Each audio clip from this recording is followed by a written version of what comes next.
Picture this, a courtroom so tense you could hear a pin drop, the kind of silence that makes your skin crawl. Reporters are scribbling like their lives depend on it. Diddy's legal team is sweating through their Armani suits. And the judge? Even he's leaning forward, like he's waiting for the plot twist of the century. Then the doors swing open and in walks her. Not a lawyer, not an accuser, not some random witness. Britney Spears. Yeah, the Britney Spears. The pop princess herself, but this ain't no oops I did it again moment. This is Britney, post-conservatorship, stepping into the spotlight not to sing, but to speak. And when she opens her mouth, oh honey, the music industry quakes. What she revealed about Sean Diddy Combs, the night before the 2007 VMAs, and a web of betrayal that spans decades. It's not just tea, it's a whole plantation. So let's dive into the jaw-dropping testimony that's got Hollywood shaking in its, and trust me, you're not ready for what's coming. Let's set the scene. It's the Sean Combs trial, and the courtroom's already a pressure cooker. Prosecutors have been dropping hints all week about a surprise witness, but nobody saw this coming. When Britney walks in,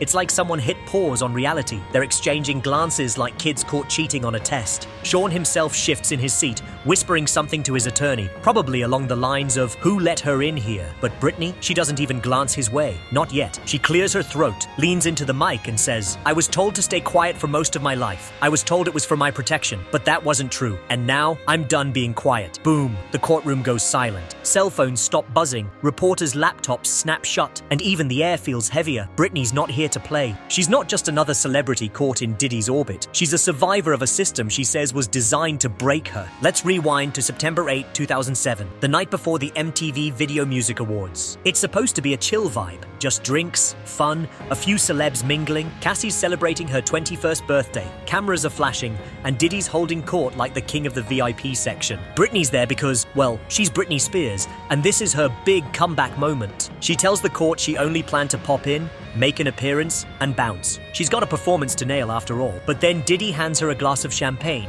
flashes that megawatt smile and says, just one, you'll be fine. Spoiler alert, she wasn't fine. Britney takes a sip and the world starts to tilt. I remember lights, people laughing, and then nothing, she tells the jury, her voice shaky but resolute. They're shoving her toward the VMA stage saying, the show must go on. Now let's pause for a second, because this is where it gets wild. Britney's not just saying she had a bad night, she's saying that party was a setup. A trap. That glass of champagne wasn't just bubbly. It was the opening act of a humiliation ritual meant to derail her career and her life. It wasn't a party, she tells the court, her eyes narrowing. It was calculated. He had already chosen me as the next sacrifice, and I didn't even know it. That's what Britney's describing here. An orchestrated hit job, with Diddy as the master of ceremonies. And Diddy wasn't alone. Britney drops another name that sends chills through the courtroom.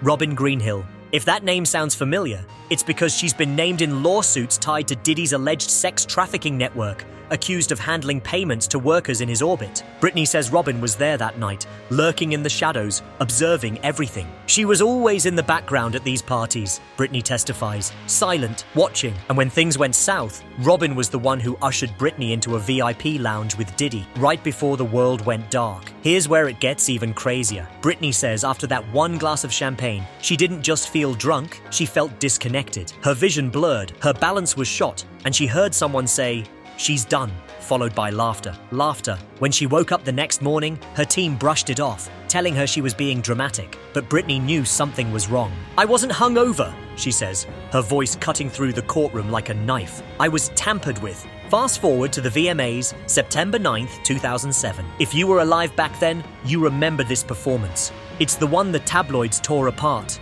The one where Britney, in that glittery bra and black shorts, looked dazed, unsteady, like she was moving through quicksand. The media called it a meltdown, the beginning of her downfall. But Britney's telling the jury it wasn't a meltdown, it was engineered. She says she was still reeling from whatever happened the night before, her body weak, her mind foggy. Her team pushed her onto that stage anyway, handing her a costume she didn't even recognize. I said, this doesn't fit, she recalls, and someone told me, just wear it, you're fine. She wasn't fine. The lights hit, the music started, and Britney froze. I was trying to dance, trying to keep up, but I was so out of it, I could barely move, she says. The performance became a train wreck and the world laughed. Tabloids ran headlines like Britney's breakdown and pop star falls apart. But Britney's looking at the jury, her voice steady now, and she says, they made sure I failed. And Diddy, he was in the crowd, watching, smiling.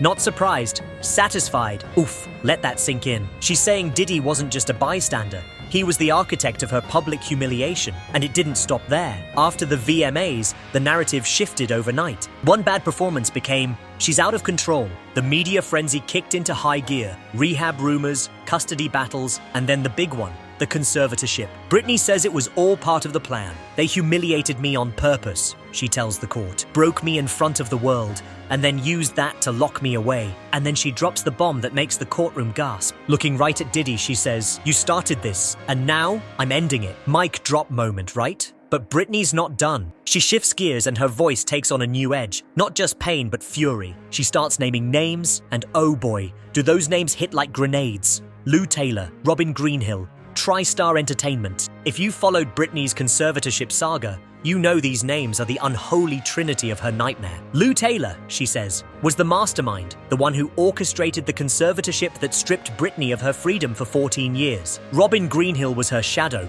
the one who did the dirty work, including, Britney alleges, handling payments tied to Diddy's alleged trafficking network, and TriStar, the firm that profited off Britney's misery while keeping her under lock and key. Britney tells the jury that after the VMAs, her phone started blowing up, not with support, but with demands. Her father, Jamie Spears, a man named Larry, and Lou Taylor were already talking about structure and taking control of her estate. It was only weeks after that night, she says, and they were already planning to take my life away. Lou's voice, Britney recalls, was always calm, too calm. She didn't sound like someone who wanted to help. She sounded like someone who'd been waiting. Here's where it's like a plot twist in a thriller movie. Britney says she later learned that Lou Taylor had worked with Diddy back in the day, both of them tied to Uptown Records. I didn't just end up with the same team that destroyed my freedom, she says, holding up a photo from a Hollywood Reporter article that confirms their connection. I was handed to them. She alleges that Diddy and Lou were in contact right after the VMAs, plotting the narrative that would justify the conservatorship. They said I was too emotional, she tells the jury, but they were the ones pulling the strings behind every one of those emotions. Think of it like a chess game. Britney's the queen, thinking she's in control, but Diddy and Lou are moving the pieces, setting her up for checkmate. The VMAs were the opening move, and the conservatorship was the endgame. Britney says it happened so fast. One night, one performance, and suddenly, she didn't own her life anymore. But it gets darker. Britney describes being shuttled to treatment centers that were more like prisons. They said I needed help, she says, but all they did was drug me until I couldn't speak. She talks about being sent to a facility in the Caribbean, then Malibu, then back home with strict medication regimens she didn't consent to. I wasn't drinking. I wasn't partying, she says, her voice rising. I was surviving, and they treated me like a criminal. One of the most gut-punching moments comes when she talks about the medication. She says one of the drugs caused severe memory loss. I couldn't remember what day it was, she tells the court. I'd stare at the walls for hours. When she asked why, they told her she'd signed off on it, but she hadn't. One day, she was handed a form with TriStar's logo and a blank signature line. They said it was for my safety, she says, her voice trembling. I was so scared. I didn't want to lose my kids. She signed, and the next day, the conservatorship began. Let's break this down with an analogy. Imagine you're a kid, and your parents say, sign this paper, or you'll never see your toys again. You're scared, you're confused, so you sign. Then you find out that paper gave them control of your entire life, your money, your freedom, your future. That's what Britney's saying happened to her. And the kicker?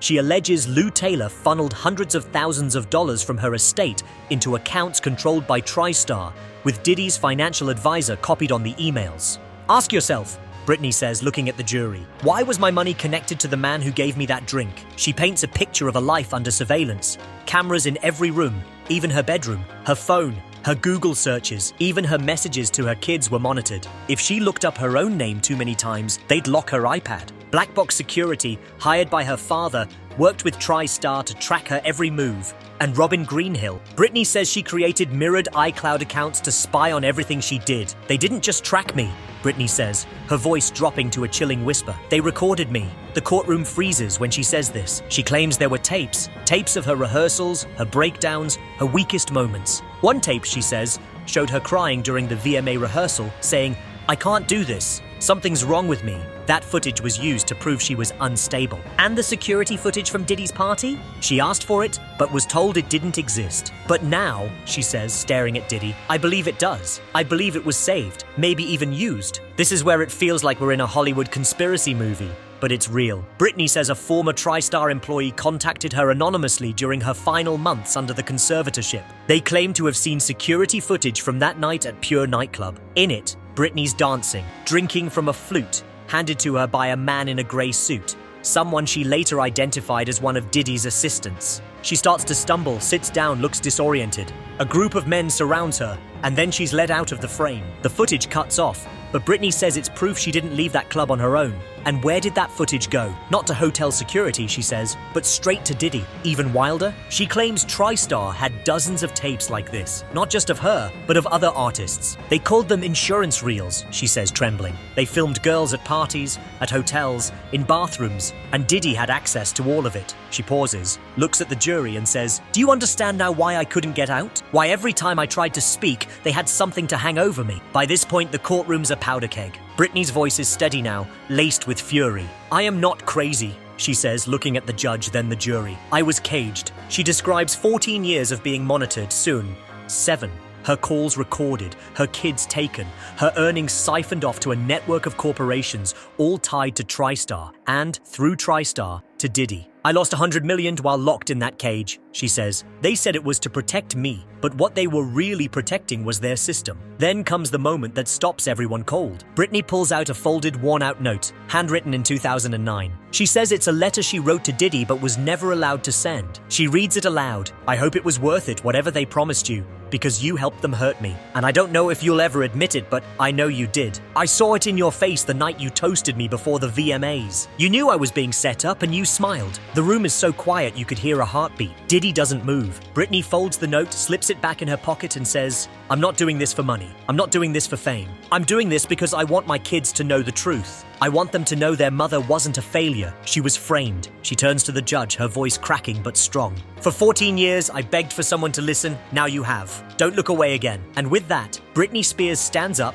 thanks the court, and walks out, not as a pop star, but as a woman who just blew the lid off a system that tried to bury her. So, what does this mean? The industry's in panic mode. Britney's testimony isn't just about her. It's a warning shot to every artist who's ever felt trapped, watched, or silenced. It's a reminder that the glitz and glamour of Hollywood can hide some ugly truths. And Diddy, for the first time, he's the one being watched. And he's got no champagne to hide behind now. If this shook you as much as it shook me, hit that like button, smash that subscribe, and ring the bell so you don't miss a single update on this wild story. Drop a comment below. Do you think Britney's testimony will change the game, or is Hollywood too powerful to fall? Let's keep this conversation going, because the truth, it's just getting started.